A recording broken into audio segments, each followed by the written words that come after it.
Let's begin this session with Kitab Al-Fatihah.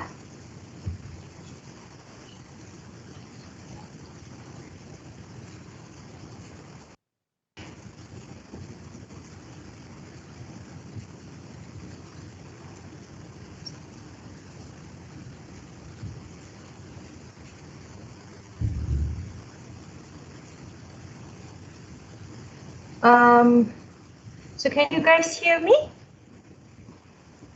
Yes, I can. Right. Okay. So today it's supposed to be a tutorial session, but when I think about it, since tomorrow, which is supposed to be our lecture session, is going to be a public holiday, so I decided that today we're gonna go with lecture instead of tutorial, so that we each chapters are on track. We do not, lacking behind because of the public holiday. Are you okay with that?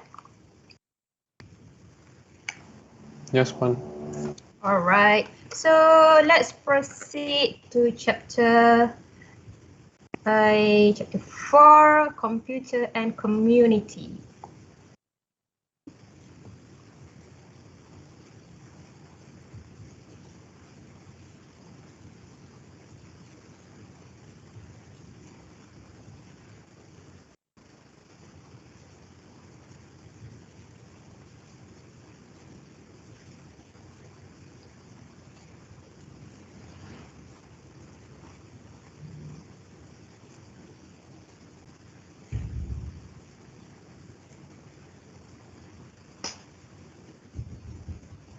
Okay, there you go.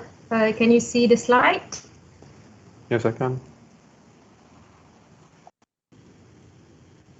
So this chapter contains 5 important subtopics: freedom of speech, changing communications paradigms, censorship in cyberspace, computer and community, and the digital divide. So let's look one by one.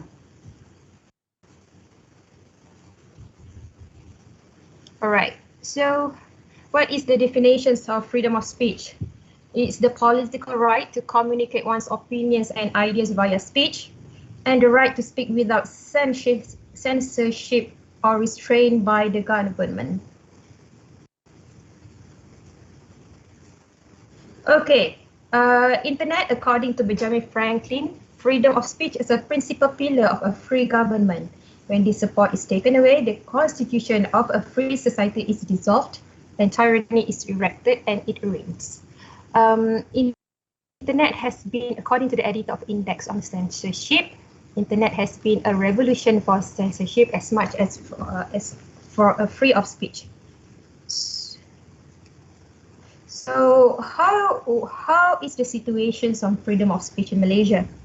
Okay, so according to Perlembagaan Malaysia, Constitution of Malaysia, Article 10, it grants freedom of speech, the right to assemble peaceably, and the right to form associations to every Malaysian citizen, but such freedoms and rights are not absolute.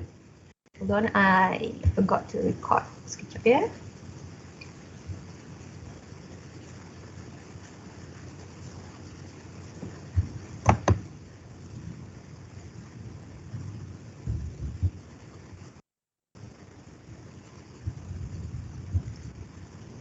Alright, so again, according to Perlembagaan Malaysia, it's a crime to disseminate information classified as an official secret. Alright, so basically in Malaysia, you actually can speak freely. Okay, it applies to, that right applies to every Malaysian citizen, but it's not absolute, ia tidak mutlak. So faham-fahamlah kenapa ia tidak mutlak, because although you are free to speak in Malaysia, but you are actually, whatever you are saying is bounded to 2 akta. One is Akta Hasutan 1948 and another one is Akta Mesin Cetak and Penerbitan. Okay, so so let's omit on this one. This is how you formulate law. Okay, so before we go deeper in freedom of speech, we have to understand the changes in how do we communicate. So what we used to do, or still doing actually, is face-to-face meetings and dialogues. We write letters, we make phone calls. Then when when handphones or mobile phones are being introduced, people start to send SMS. And then with internet, people start to send emails, instant messaging, and now we do messaging via social network or social media. Okay. All right. So the changing of communication paradigm, this actually reflects in the regulations of communication media, which applies to communication media, refers to print media, broadcasting, common carrier. So common carrier kat sini is actually common carrier, not transportation. Saya pun pelik kenapa dia letak transportation. But basically, not just transportation, also apply to all sorts of communications, mobile phones. Okay. So in communication paradigm, the changing refers to a pattern or model that allows people to communicate to another person in order to give information about people's needs and desires. Right?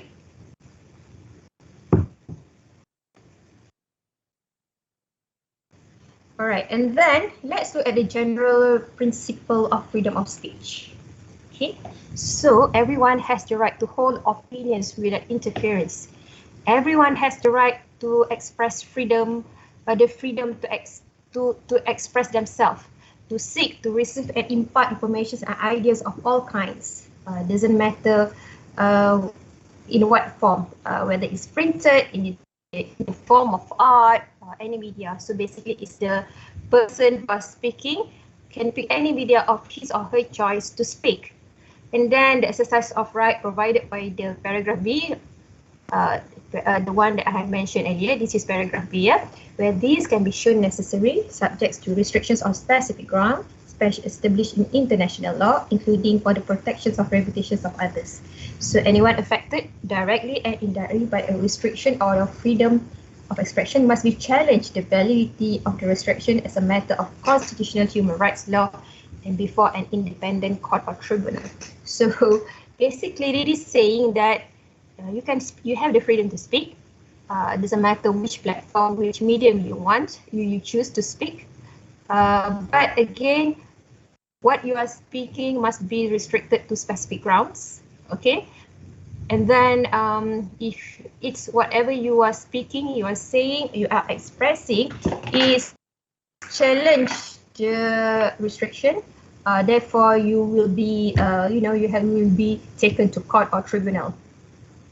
So the principle in free speech adalah written for offensive or controversial speech and ideas. So it can be spoken in or in written words, pictures, arts, or other forms of expressions, ideas, or opinions. Alright. Somehow, despite we do have freedom of speech in Perlembagaan Malaysia, but the government has the power to revoke the license in the case of communication media, like broadcasting, printed, or on TV or radio, if they use their medium to threaten the government, okay, to produce unsuitable show like sexually oriented talk show, and also violence. All right.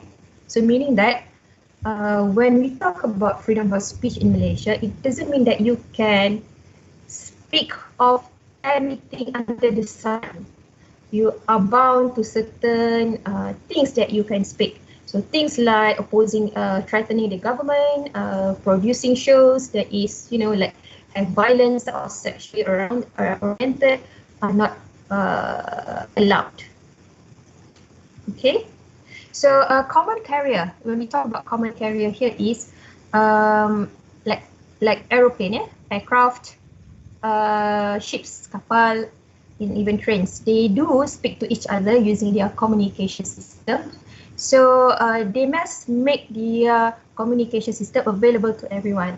This is why when an aircraft needed to land in a foreign country, they must allow the foreign country control tower to actually be able to contact them via the communication system.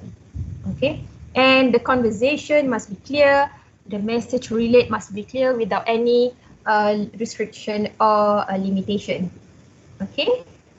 So in Telecommunication Act 1996, so this is the law of regulations that affecting communication media.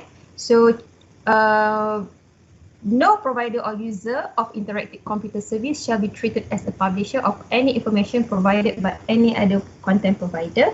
And then di bawah Akta the Communication Decency Act. So that is actually our very first internet censorship law. First attempt was to regulate pornography material. However, it was unlawful or unconstitutional. In Malaysia, our mainstream media is actually, as you know, owned by political parties. Therefore, it is heavily regulated by the government. And censorship, which is I think is good, applied to control media content to avoid unnecessary disturbance to national security, unnecessary knowledge being delivered to young kids and whatnot. Okay. So what do you think? Should internet be controlled by the government as well?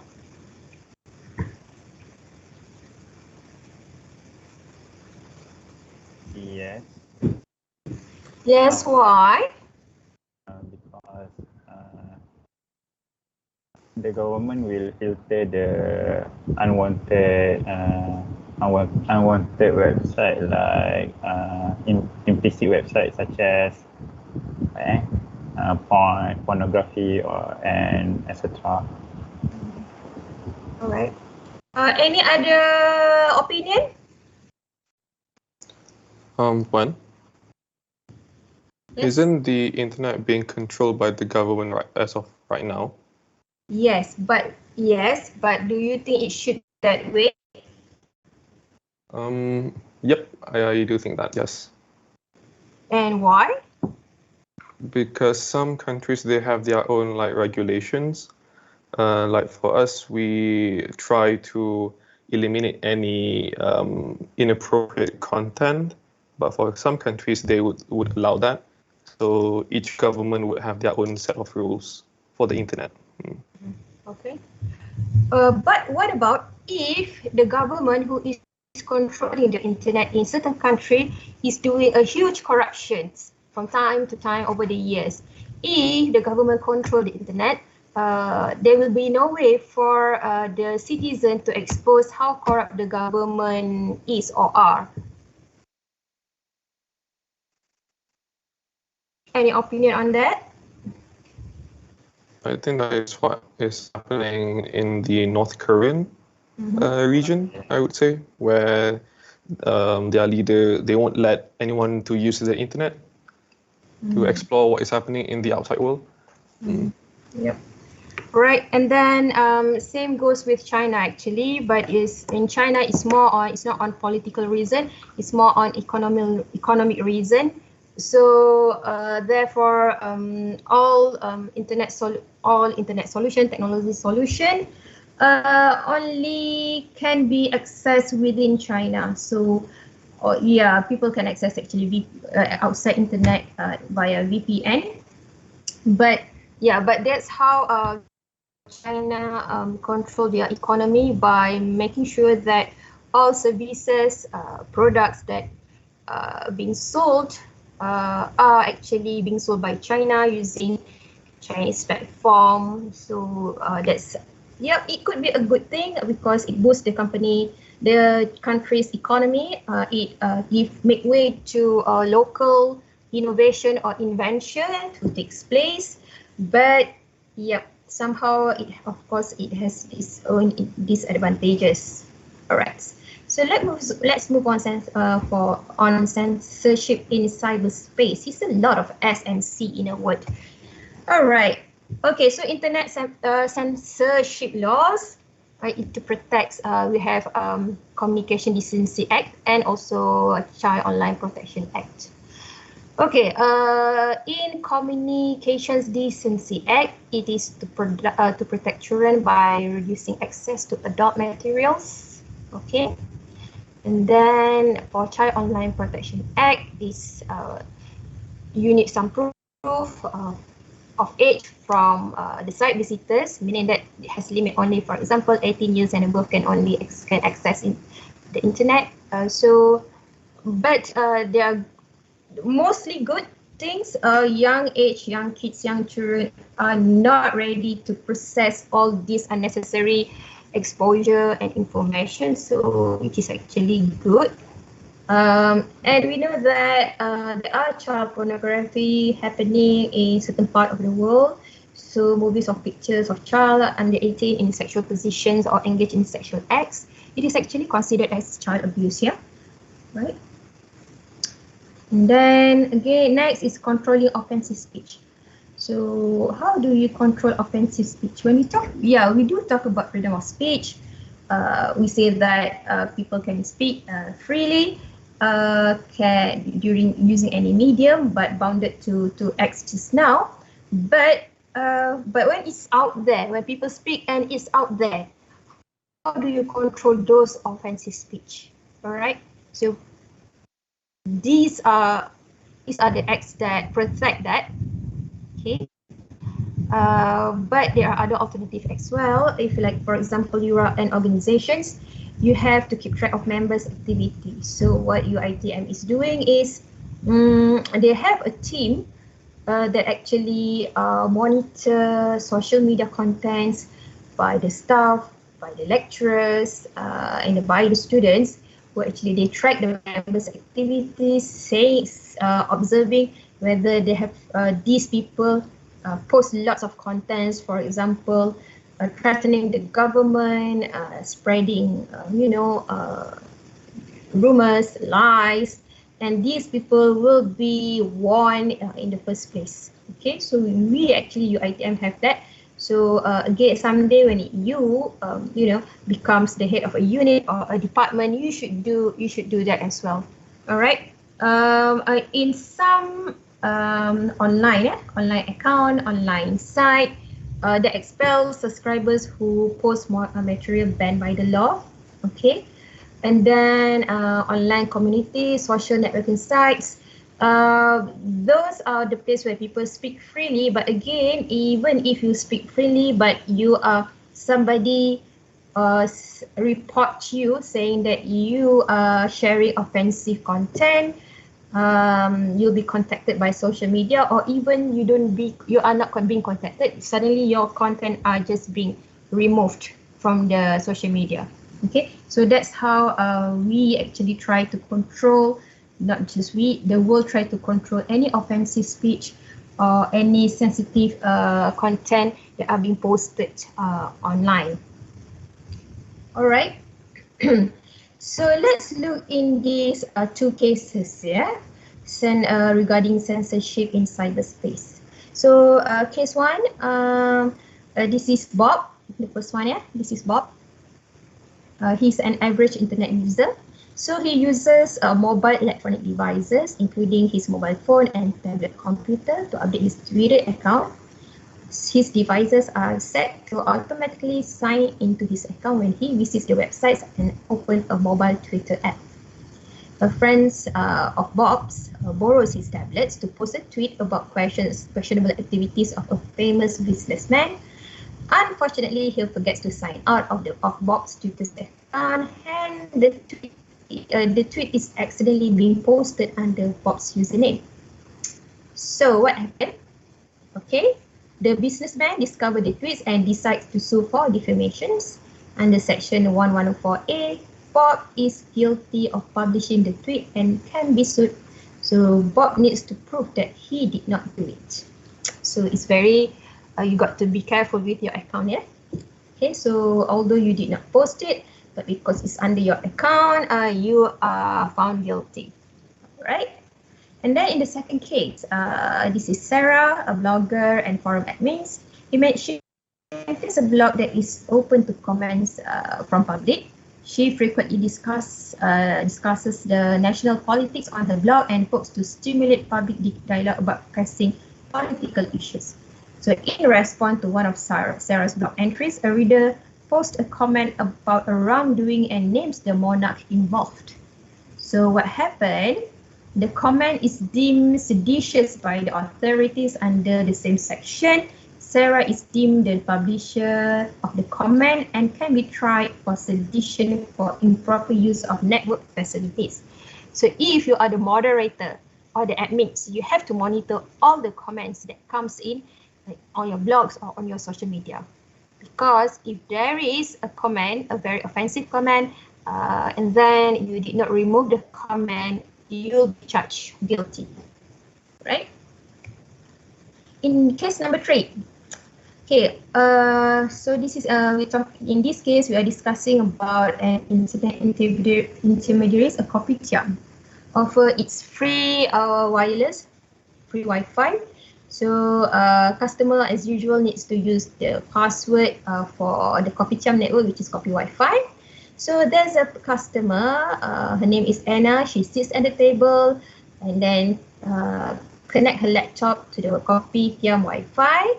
And then she creates a YouTube account under a false name and uploads an animated cartoon she made that falsely implicates a prominent politician in a political scandal. So the accused politician wants to sue for defamations, but since the video was posted anonymously, authorities cannot identify who is the rightful publisher. However, authorities can identify the video was published on the network registered under Kopi Wi-Fi. So under that section, the kopitiam could be held accountable for Anna's video and may be charged with defamations or charged for improper use of network. Okay, so be careful about that as well. And then next is Adam, victims of cybercrime. Adam set up a private Wi-Fi network in his apartment, so any device within 500 meters can detect Adam's Wi-Fi. So although the network is password protected, but the password is not very strong. So maybe the password is 1234567 8, or ABC123. So Johan's computer is within the range of Adam's Wi-Fi network. After a few attempts, Johan successfully connects to Adam's network and leeches or piggybacks Adam's Wi-Fi without his knowledge or consent. While he is connected to Adam's network, Johan sends an email to all his contacts that accuses his boss of wrongdoing. Johan uses a false name in his email address to conceal his identity. So when the boss receives the email, Johan boss seeks to sue the sender for defamation. Then the authorities investigated and traced the email back to Adam's private Wi-Fi network. Therefore, under the section 114A, Adam is deemed the publisher and could be sued for defamatory email he did not send. So be careful if you are a Wi-Fi provider, perhaps you have a cafe or something, be careful with this kind of method. All right. So this is actually a joke actually. So global impact of censorship. Illegal content is actually accessible in other countries, although we actually censor some of our content in Malaysia, but people can always access the illegal content in other countries. Okay. So Yahoo comply with foreign laws for business reasons. Okay. And then display of sales of Nazi memorial are illegal. And then UN block certain websites. Okay, so that's how different countries apply censorship for different reasons. Okay, next let's move on to internet anonymity. Anonymity is the anonymous, and that's the root word. So it's protected by the First Amendment of the United States. The definition is quality of states or states of being anonymous. Services available to send things anonymously, and it is used by individuals, businesses, law enforcement agencies, and government intelligence services. Right? So there's a saying that when it comes to internet anonymity, because anybody can be anonymous, all of us can be hackers, predators, pirates, deviants, We can always be right. We can be vicious, twisted, sadistic, perverted, and rude. So none of us are second-grade teacher next door. All right. So when everybody is anonymous, it's quite hard to get people to behave well. All right. So the purpose of anonymity to hide certain information to protect the privacy of people and the protection of freedom of expression. So the good and bad in anonymity. So if you like, sometimes when we watch some talk show on TV, when discussing some very sensitive issue, they tend to blur the face of the speaker, kan? And then some on the internet, they blur the face as well. That is actually to protect the privacy of that person who are speaking. Okay. Anonymity versus community. All right. So some supports anonymity. It says it is necessary to protect privacy and free speech.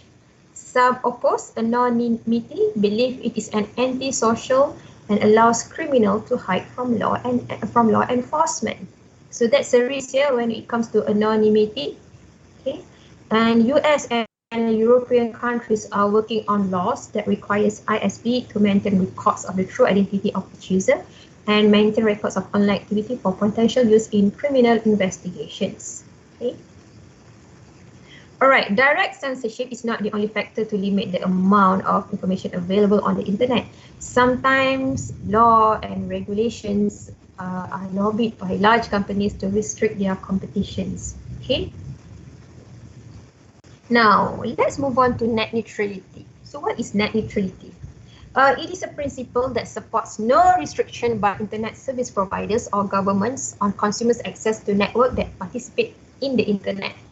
So it would prevent restrictions on content sites, platforms, types of equipment that may be attached to communications, basically everything related to internet and information on the internet. So Malaysia is actually applying that net neutrality, meaning that there's no restriction by internet service providers. We can actually access internet as it is. All right. So this is a diagram or a comic or a sketch on net neutrality, where it is actually saying that it is actually encouraging the creativity of freedom. Okay, so there are many issues that may arise on net neutrality. There are like censorship. The people will ask, "Who are you?" They will understand the motive behind choices, actions, and questions by the audience. And there are many issues that actually are raised with net neutrality. So supporters of new network neutrality want a legal mandate ensuring that cable companies allow ISPs free access to cable lines and model used for dial-up internet. So to ensure that cable companies cannot screen or interrupt or filter internet content without court order. So actually there are some countries who actually filter. Yes, we do filter pornographics. Okay, for example, but in some countries they filter more. All right, it's not just pornography. Any information that they do not like on the internet, they will filter it out. So the citizen of that country is not able to access the entire information that available on the internet. Okay.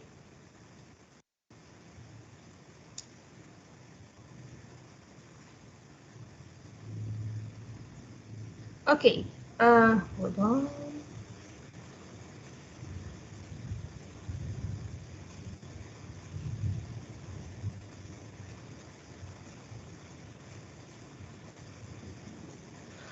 Okay, let's move on to computers and community. So it is human nature to form association based on common interest. Lari sikit formatting kat situ, saya guna Google slide. Alright, so let's look at this. I used to like queuing up in the branches, but I do prefer it in the fresh air, so you can see ATM. So it's like how computers and community people have different interests. Some people like A, some people like B. So how do we actually tackle that? Okay. So we know that computer and internet comes with certain advantages and disadvantages. So families tend to sit together, but not talking to each other, but everyone is looking at their devices. Okay. All right. And then there's so much information, okay, on the internet. All right. So which is actually can be good because we will be able to get the right information or before we make a decision. Okay. However, when we look back when telephone was being invented, early critics was it says that it eliminates, it replaces human interaction with remote voices instead of talking to the person around you. Okay. However, having technology like telephone, it expanded and deepened the social relationship for isolated people. So for those who live far away from their families, friends, they can still socialize using the technology. Okay. And then technology also such as email actually assists people who are socially awkward to communicate more because emails, WhatsApp, SMS, you do not have to communicate with people face to face. It's all based on text. So some people are more comfortable communicating via typing down text and sentences and words. Okay, so those are the good and the bad things about communication using technology. Okay, computer and internet provide convenient and cheap ways for families and friends to stay connected. Okay, and then you you can stay connected more frequently, long before we have international SMS. Before we have not SMS. Before we have all these voice over internet protocol, people really have to wait for if you have some families abroad, you have to wait for them to make a phone call to you because it's expensive and it's really expensive. So I remember when I was in my primary school, one of my brother, he went to US to study. So we managed only to talk to him like once a month whenever he calls because it's always cheaper for him to call us in Malaysia compared we calling him because of the communication system there, and also because this rely on the dial-up phone. There's no voice over internet protocol back then, so that's how we can afford to talk to him. All right, so that was in late 1990s, I think. Only recently we have a VoIP, so people it's very cheap and convenient to talk someone far from us. Okay, so no more post-surat, snail mail. Okay, we can do Skype, we can make a WhatsApp call, use all this. Even these past 2 years when we have a pandemic, people tend to even spend raya online dengan families when we cannot go across the state kan masa tu. For 2 years we cannot merentas negeri, so we spend hari raya online with our families and perhaps friends too. Okay, but nevertheless, internet also created a virtual community. All right, so there's a lot of online community around, virtual community around gaming, support group for counseling, psychology, fitness, for illness, all sorts of support group on virtual community. Right. So let's look on digital divide. So this is not something new, digital divide. This is something that we have been discussing dari dulu until now. Even until now during the pandemic, we discovered that in Malaysia, we still have digital divide. That's why some school children are being left out because they have no access of internet, no proper device to do the PDPR. Yeah, macam you guys about ODL. Even some of university students are struggling with studying with ODL because of the digital divide. So by definition, digital divide is defined as a gap between those individuals and communities that have and those who do not have access to the information technologies that are changing our lives rapidly. So basically, technology has become driving force of change in the world today.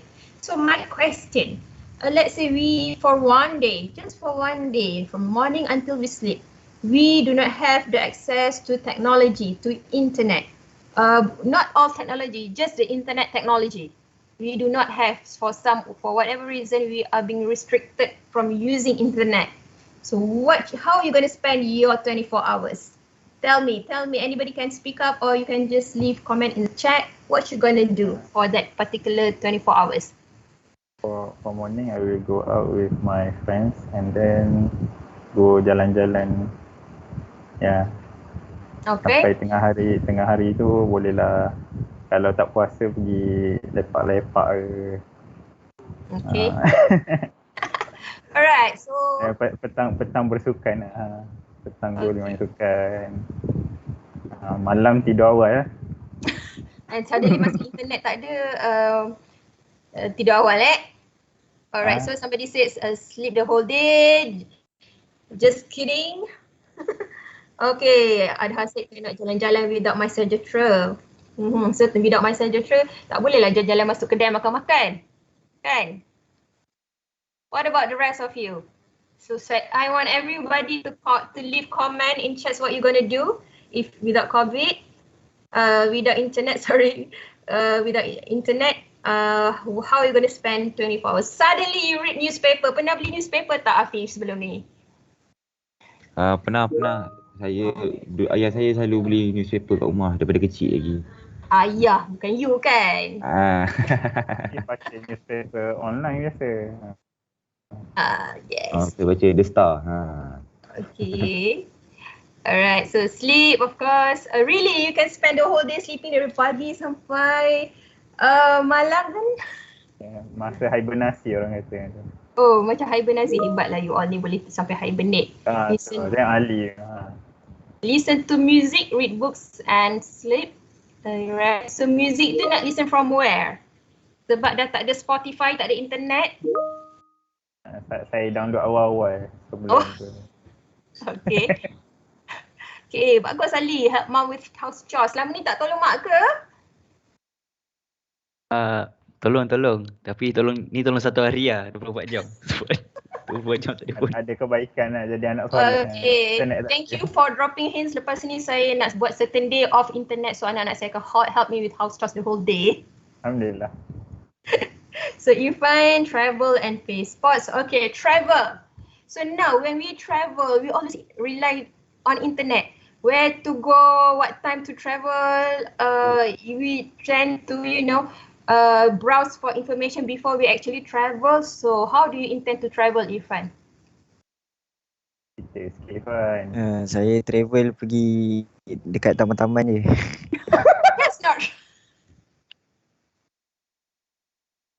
That's not traveling.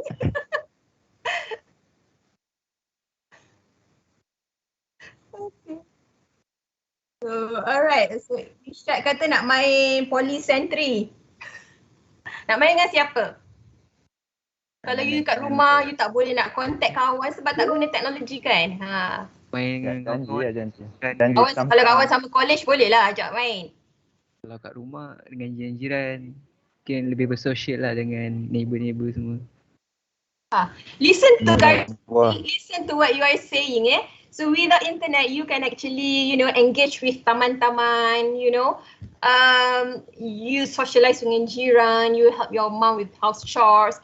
So without internet, you actually communicate with other people better. You blend in with nature dengan taman kan tadi. Can you read novels?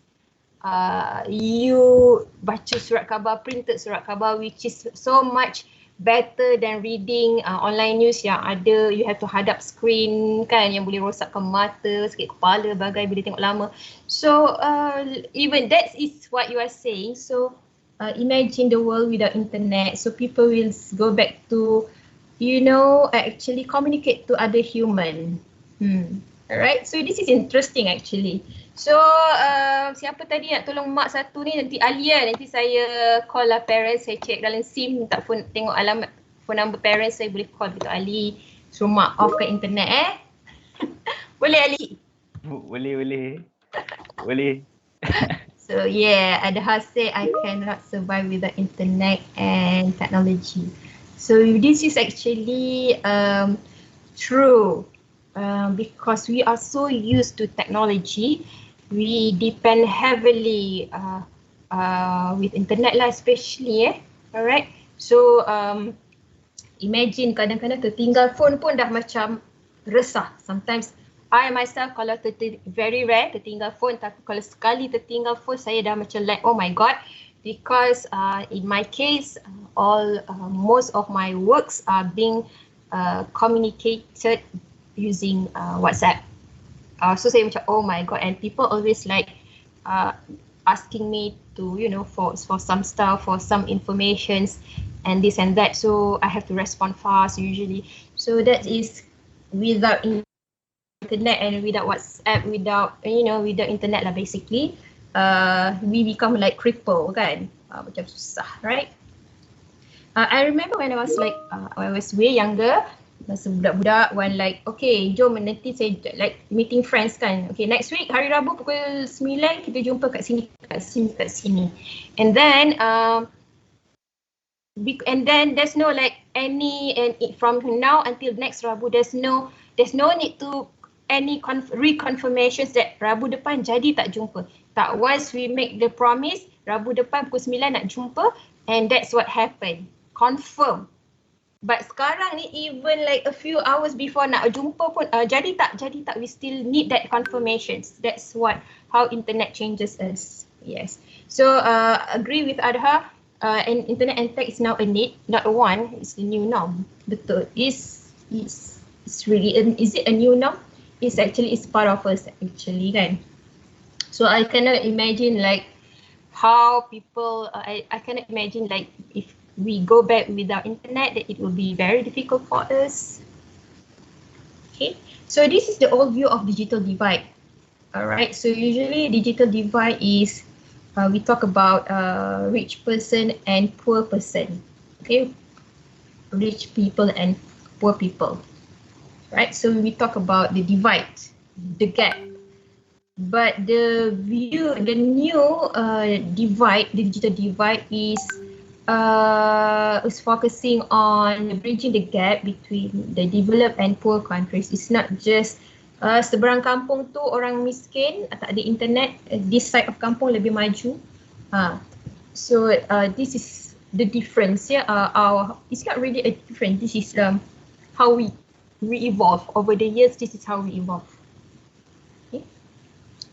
So yellow adalah developed countries. The orange is developing countries. Okay. Bisa siapa color blind tak kat sini? So basically yang atas ni kan? Atas ni adalah yellow, developed countries, and orange kat bawah ni adalah developing countries. So, but sad to say, kat Malaysia we still have this scenario on the right. Okay, walaupun, kan? True kan? Ada. Kan. A few years back, I had the chance to visit an LI student lah. So, computing student. And then dia buat intern dekat this place where they actually reach community yang sangat-sangat pedalaman. Lepas tu dia pergi Sabah. So kat situ they reach all the people there. They still like pergi cari makan dengan memburu. Okay, and they are okay with their lifestyle. Tak adalah they like feel like we need modernization. So they are okay with their lifestyle. So yeah, so that's even at this at this age pun they are still the kind of lifestyle yang macam tu lah, yang pergi cari makanan bukan pergi order kat GrabFood, bukan pergi beli raw material dekat Jaya Grocer ke, dekat Tesco ke, sorry kat Tesco sekarang Lotus kan, but pergi memburu. So that is in Sabah. So many years ago, ada campaign satu rumah satu komputer. So this is a social responsibility. Even these subjects, computer ethics. Many years ago, kita ada community punya activity where we create satu telecenter. Telecenter tu adalah like tempat where there are computers. So people kat situ, community kat situ bukan community yang B40, so they cannot afford to have computers. Jadi we set up like dapatkan donation, tajaan and sebagainya. Set up satu bilik di like Dewan Community dekat area situ. We have several computers there, so whoever needs to access internet or use computers, they can go there. Sebab that community, they cannot afford to buy computer for themselves. Okay.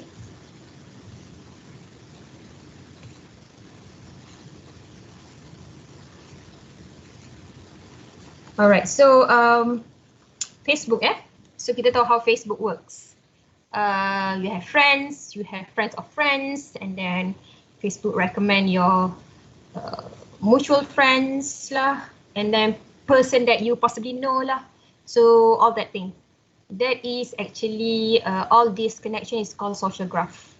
Okay, and this social graph that is actually bringing people together on Facebook. Okay, so that's a new term. Dulu kita tak pernah dengar what is social graph. Graph is always about numbers kan, but now kita ada social graph. Alright, so the evaluations of impact of computer technology. So the new Luddite views of computer and technology and human says computer cause massive unemployment. That was the worry or the concern when computers or technology being invented. That was the concern kan. But really, we never really see a massive unemployment when any computer systems or new technology being introduced within an organizations. Okay, so we use technology because they are there, not because they satisfy real needs. This is neo-Luddite view. Bukan. I'm not saying this is a statement. This is a fact. This is the view of neo-Luddite. Okay, so basically dia kata teknologi tu it's not good lah. Alright. So neo-Luddite is someone who believes that the use of technology has serious ethical, moral, social ramifications. Okay. I wouldn't say serious. I'm not a neo-Luddite, but I do have some worries with the kids.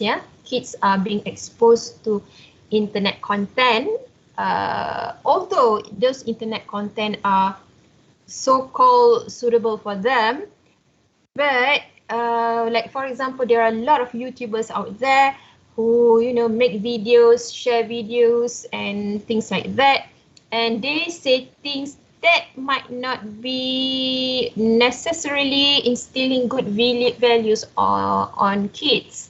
So if I'm saying that, am I disagreeing with neo-Luddite?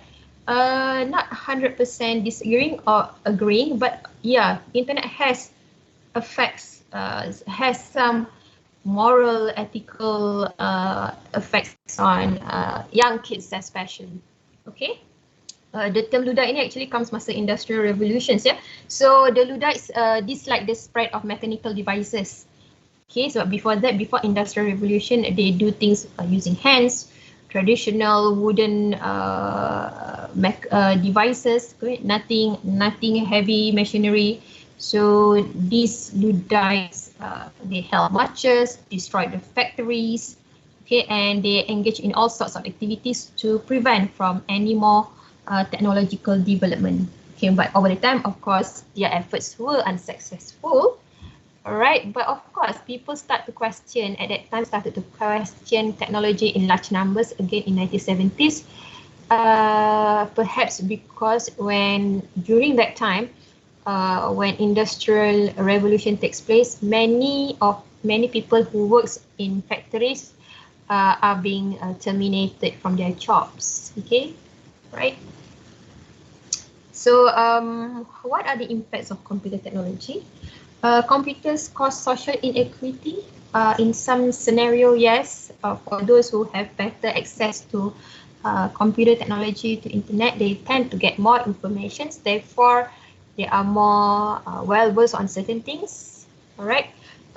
It benefits big businesses and governments because it makes data collections, data analyzing better, and it helps the businesses and government to make strategic decision better. Okay. And then, but somehow some says that the computer has nothing. It has nothing or little to do in solving real problems, and computer separates humans from nature and destroy environment. Not to say destroy environment entirely, but yes, it separates humans from nature. Some people choose to stay in front of computers rather than engaging with nature. So that's the effects. However, with technology, with the invention of technology in manufacturing, it brings down the cost of producing foods and some other products. Okay, so in economically, the buying power goes up. Okay.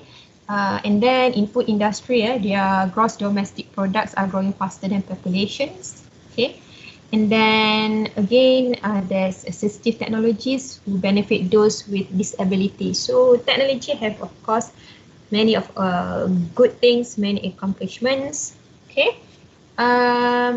Now, there are again some challenges when using technology, right?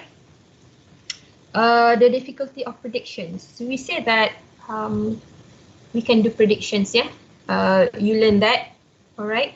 You learn that, but of course, it is not accurate. It is not always accurate because there are other variables that you have to consider. Unpredicted economic situations, sudden changes in politics. That all affects our predictions. Doesn't matter what prediction is about, on customer purchasing behavior, on economy and such things. Okay, and then intelligent machines and super intelligent human, the end of human race. So if someday that we are able to really invent an intelligent machines and super intelligent humans, so therefore there's no more future for human race. We are being taken over perhaps by the super intelligence human.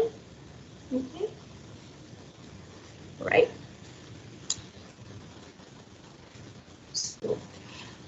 So that's a brief discussion on chapter 4. Do you have any questions? No questions from me. Thank you. All right.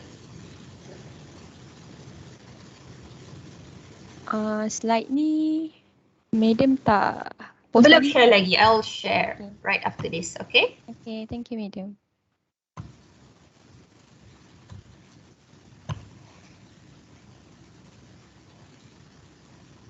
Okay, I'm gonna stop sharing.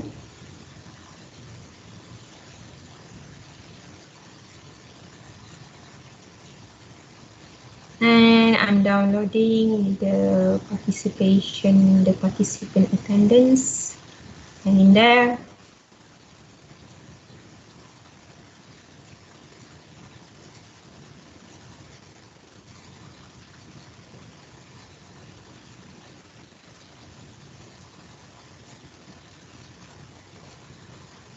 Okay. Alright, if you do not have any questions, shall we end the session today with Tasbih Kafarah and Surah Wal-As?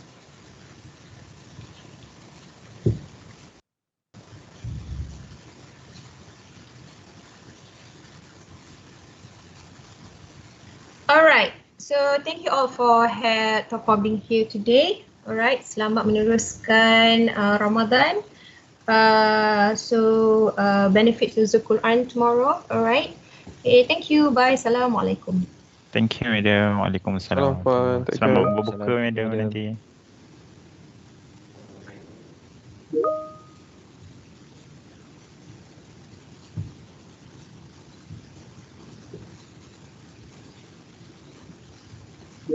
Thank you, madam. Welcome.